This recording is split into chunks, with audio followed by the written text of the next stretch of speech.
কে স্বাগত জানাচ্ছি study job Tripura YouTube channel থেকে। আজকের ভিডিওতে আমরা জানার চেষ্টা করব ডিএলএড ফিজিক্যাল ভেরিফিকেশন নিয়ে। এখনও যারা ফিজিক্যাল ভেরিফিকেশন করেননি, আজকে লাস্ট ডেট, আজকের মধ্যে কিন্তু ফিজিক্যাল ভেরিফিকেশনটা করে নিতে পারেন। এরপর যে নেক্সট কুইরি, ফিজিক্যাল ভেরিফিকেশন করার কতদিন পর মেরিট লিস্ট প্রকাশ হবে, মেরিট লিস্টে নাম থাকলে সবাই কি ডিএলএডে অ্যাডমিশন নিতে পারবে কি না, মেরিট লিস্ট প্রকাশ পর আমি কোন কলেজে সিট পাবো, কোন কলেজে আমি অ্যালটমেন্ট পাবো, সেটা কবে প্রকাশ পাবে সেটা জানার চেষ্টা করব।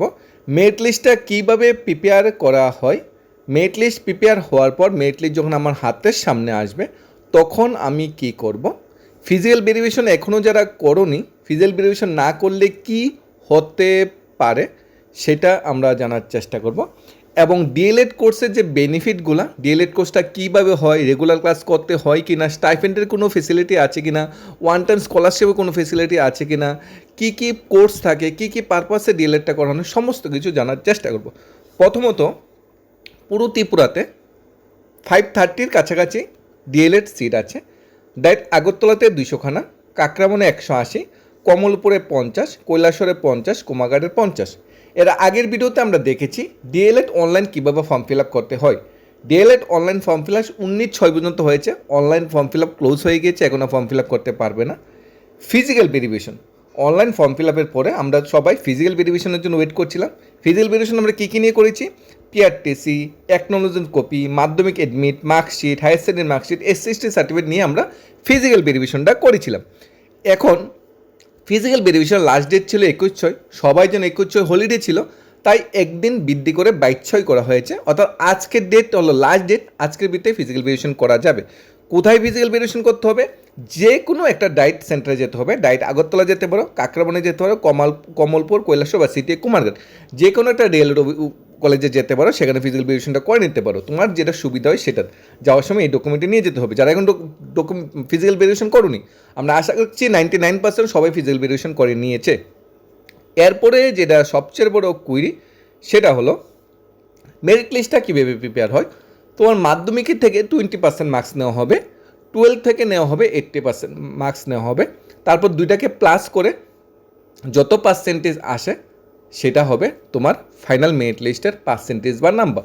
ধরো মাধ্যমিকে তুমি 60% নাম্বার পেয়েছো, তাহলে তার থেকে 20% মার্কস নেওয়া হবে, 60%-এর 20% তোমরা অ্যাড করে নিতে পারো, 12 হবে। এখন গ্র্যাজুয়েশনে তুমি 12-এ তুমি 80% মার্কস নিয়েছো, 80% মার্কস পেয়েছো, তাই 80% থেকে 80% নাও। বা তুমি গ্র্যাজুয়েশনে 12-এও তোমরা 60% মার্কস পেয়েছো ধরে নিলাম, তাই 12 থেকেও তুমি 80% নাও। 80% কত হয়, 6-48, আগে নিয়েছিলে কত 12, দুটো একসাথে করো, হয়ে যাবে 80। আরেকটা এক্সাম্পল যদি দেওয়ার চেষ্টা করি, ধরো তুমি মাধ্যমিকে পেয়েছো 80, তাহলে 80 20% মার্কস নাও, হবে 16। ধরে নাও এখন তুমি 12-এ পেয়েছো 90-র 80% মার্কস নাও, 90-র 80% কত হবে, 8×9 = 72, আগে নিয়েছিলে 16, 72 আর 16 যোগ করো, হয়ে যাবে 88। তবে তোমার মেরিট লিস্টে তোমার নাম থাকবে 88 মার্কসে, তোমার মেরিট লিস্ট নাম আসবে। মেরিট লিস্ট কতজনের আসবে, কাদের মেরিট লিস্ট আসবে, যারা যারা ডকুমেন্ট ভেরিফিকেশন করেছে, যারা ডকুমেন্ট ভেরিফিকেশন করেছে সবার মেরিট লিস্টের নাম আসবে। সংখ্যাটা 4 থেকে 4,500 ক্যান্ডিডেট হবে যারা এবার মেরিট লিস্টের নাম আসছে। এরপর সেকেন্ড কোশ্চেন, যেটা মেরিট লিস্টে র্যাঙ্ক থাকবে, তোমার মার্কস অনুযায়ী তোমাকে র্যাঙ্ক দেওয়া হবে, যে বেশি পার্সেন্ট মার্কস তার উপরে থাকবে, যে কম পার্সেন্ট মার্কস তার নিচে থাকবে। এখন তোমার র্যাঙ্ক 200 থাকতে পারে, 300 থাকতে পারে, 500 থাকতে পারে, 700 থাকতে পারে, 2,500 থাকতে পারে, 3,500, 4,000ও তোমার র্যাঙ্ক থাকতে পারে। তুমি যেরকম মার্কস পেয়েছো সেরকম মার্কস, মাধ্যমিক টুলে যেরকম মার্কস পেয়েছো তার উপর উত্তর র্যাঙ্কটা হবে। এখন র্যাঙ্ক অনুযায়ী মেরিট লিস্টের নাম থাকবে। তারপর কী করা হবে, মেরিট লিস্ট যারা প্রথম সারিতে আছে তাদের প্রথম অ্যালটমেন্ট দেওয়া হবে। তারপর আস্তে আস্তে যদি ভ্যাকেন্ট পোস্ট খালি থাকতে থাকে, তারপর আস্তে আস্তে অ্যালটমেন্ট দেওয়া হবে। দেখো 530খানা সেটের মধ্যে 300-র কাছাকাছি, 276 বা 300-র কাছাকাছি ইউআর ক্যাটাগরি সিট আছে, যেখানে জেনারেল, এসসি, এসটি সবাই যে সিটটি দখল করতে পারে বা বুক করতে পারে। তাই প্রথম ইউআরের ভ্যাকেন্সিগুলি সবগুলি দিয়ে দেওয়া হবে, যেখানে এসসি, এসটি, জেনারেল সবাই চলে যাবে। তারপর এসসি এবং এসটিকে আলাদা করে অ্যালটমেন্ট দেওয়া হবে। এখন কেউ যদি মেরিট লিস্টে 10 নাম্বারে থাকে, যে মেরিট লিস্টে নাম্বার র্যাঙ্ক এসেছে, কিন্তু ওই ক্যান্ডিডেটটা এসসি বা ওই ক্যান্ডিডেটটা এসটি, ওই ক্যান্ডিডেটটা কিন্তু বা তুমি কিন্তু এসটি এসসিতে কিন্তু সুযোগ পাবে না, তুমি জেনারেলে সিটে তুমি বুক হয়ে যাবে, এসটি এসসির সিট কিন্তু পড়ে থাকবে। এবং তোমার র্যাঙ্ক 150, তুমি এসসি বা এসটি, যেহেতু ইউআর ভ্যাকেন্সি 300 কাছাকাছি আছে, 150 নাম্বার র্যাঙ্কেও যারা এসসি এসটি আছে তারও ইউআর ভ্যাকেন্সিতে চলে যাবে, অর্থাৎ এসটি এসসি ভ্যাকেন্সি কিন্তু তারপরে খালি পড়ে থাকবে। তাই 300 350 পরে যারা র্যাঙ্ক থাকবে ইউআর ক্যাটাগরিতে, তারা চান্স পাওয়ার সুযোগটা খুবই কম। এসসি এসটি 900 1000-এর কাছাকাছি র্যাঙ্কে যারা আছে তারাও চান্স পেয়ে যায়। এসটি 2000 বা 2200-2300 র্যাঙ্কে যারা নাম আছে তারাও কিন্তু চান্স পেয়ে যায়। তবে ইউআর 300 350 ম্যাক্সিমাম 400-র বেশি পরে যদি তোমার মেরিট লিস্টে নাম থাকে তাহলে চান্স পাওয়ার সম্ভাবনা না খুবই কম। এবার অ্যালটমেন্ট যখন দেওয়া হবে, তোমার ফার্স্ট চয়েসটা কি দিয়েছিলে? কাকরামন দিয়েছিলে, কুমারঘাট দিয়েছিলে, আগরতলা দিয়েছিলে, তোমার ফার্স্ট চয়েসটাই তোমাকে প্রথম দেওয়া হবে যদি তুমি মেরিট লিস্টে প্রথম সারিতে থাকো। এখন মেরিট লিস্টের শেষ সারিতে আছো, মানে চান্স পেয়েছো, তখন কিন্তু তুমি ফার্স্ট চয়েসে চান্স নাও পেতে পারো, কারণ মেরিট লিস্টে প্রথমে যারা থাকবে তাদের সবাইকে ফার্স্ট চয়েস দিয়ে দেওয়া হবে। তা এর জন্যই বলেছি ফর্ম ফিল আপ সময় first second third fourth choice দিতে পারো। যদি প্রথম দিকে যারা মেরিট লিস্টে নাম পেয়েছে তারা সবাই যদি ডাইরেক্ট আগরতলা ভর্তি হয়ে যায়, তো ডাইরেক্ট আগরতলা সিট সব বুক হয়ে যাবে। এখন তুমি যদি সেকেন্ড টাইমে গিয়ে যাও, সেকেন্ড টাওয়ারে যাও, তখন কি ডাইরেক্ট আগরতলা চাইলেও পারবে না, কারণ ডাইরেক্ট আগরতলা সিট বুক হয়ে গেছে। কাকরামন যেতে হবে বা কৈলাসহর যেতে হবে। অর্থাৎ প্রথম সারিতে যারা আছে তাদের আগে ফার্স্ট চয়েস কি, তাদের কলেজ তাদের আগে নির্বাচন করার সুযোগ দেবে, তাদের আগে চয়েসটা দেখবে। দ্বিতীয় সারিতে যারা আছে তাদের চয়েসটা ফর্ম ফিল নাও হতে পারে, সেকেন্ড চয়েসের সুযোগ পেতে পারে, বা থার্ড চয়েসের সুযোগ পেতে পারে। এখন যখন তোমার মেরিট লিস্টে নাম আসবে, তখন তোমার আরও মেরিট লিস্ট প্রকাশ হওয়ার সম্ভাবনা বেশি। এই মাসের তো প্রকাশ হবে না, জুলাই ফার্স্ট উইক দিকে প্রকাশ হওয়ার সম্ভাবনা খুবই বেশি। মেরিট লিস্ট প্রকাশ হওয়ার 1 সপ্তাহ বা 7-8 দিন পরে, বা ম্যাক্সিমাম 2 সপ্তাহ, এত সময় নেবে না, অ্যালটমেন্ট আসবে। সেটাও ওয়েবসাইটে অ্যালটমেন্ট লিস্ট দেওয়া হবে। সেই অ্যালটমেন্টের লিস্টে তোমার নাম থাকবে, কোন কলেজে স্থান পেয়েছো সেটা থাকবে, বাস গিয়ে তোমরা এডমিশনটা সেরে নিতে পারো। এখন ইউআর অ্যালটমেন্ট আগে এসসি এসটি আগে অ্যালটমেন্ট দিতে পারে। এখন যে কলেজে যাবে সেই কলেজে এডমিশন নিতে হবে, তবে আগে অনলাইন কিন্তু 3000 টাকা ফিস কিন্তু জমা দিতে হবে। লগ ইন করে কাউন্সিলিং ফি বা রিফান্ডেবল যে ফিটা আছে, ক্যাশ অন ফি, দুটা কিন্তু তোমার অনলাইনে পেমেন্ট করতে হবে। তারপর স্লিপটা নিয়ে অ্যাকনোলেজমেন্ট নিয়ে তুমি যে কলেজে চান্স পেয়েছো সেই কলেজে ভর্তি হয়ে যাবে, শেষ হয়ে গেল। এখন প্রথম সারিতে যদি অনেকেই এডমিশন না নিই, তাহলে সেই সিটটি ভ্যাকেন্ট পড়ে থাকবে।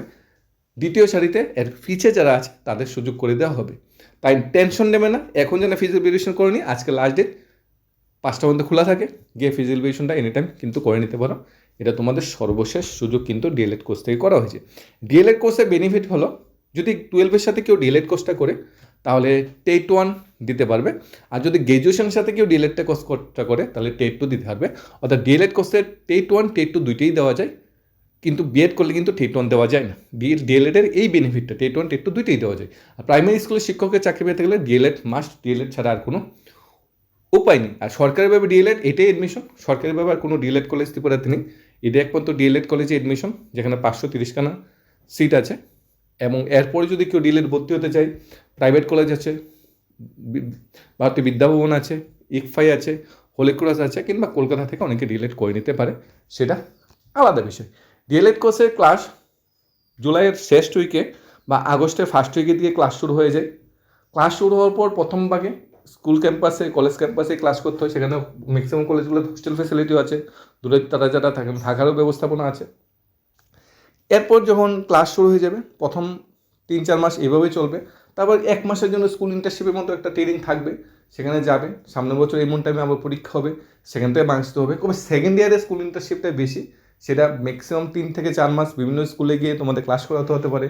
প্রাইমারি সেকশনে বা আপ টু 8 পর্যন্ত যে ছাত্রছাত্রীরা আছে তাদের তোমাদের ক্লাস করানো হতে পারে। এভাবেই চলে। খুব মজাদার ডিএলএড কোর্সটা, খুব আনন্দ, খুব এন্টারটেন করতে পারি, এন্টারটেনের মাধ্যমে আমরা ইউজ করতে পারি ডিএলএড কোর্সটাকে, এবং খুব ইন্টারেস্টিং। কারণ ভবিষ্যতে তোমরা শিক্ষক হবে, যারা শিক্ষক হওয়ার স্বপ্ন দেখে তারাই তো ডিএলএড কোর্সটা করে। তাই শিক্ষক হওয়ার স্বপ্নেতে যারা ভরপুর, ভবিষ্যতে ত্রিপুরা শিক্ষা ব্যবস্থাকে ধরে রাখতে চাই, ত্রিপুরার শিক্ষক, ভবিষ্যতের শিক্ষকরা যারা ডিএলএড কোর্স করছে, তাদের একটা আলাদাই ম্যাচুরিটি চলে আসে, আলাদা একটা মানে ভদ্রতা জিনিসটা চলে আসে।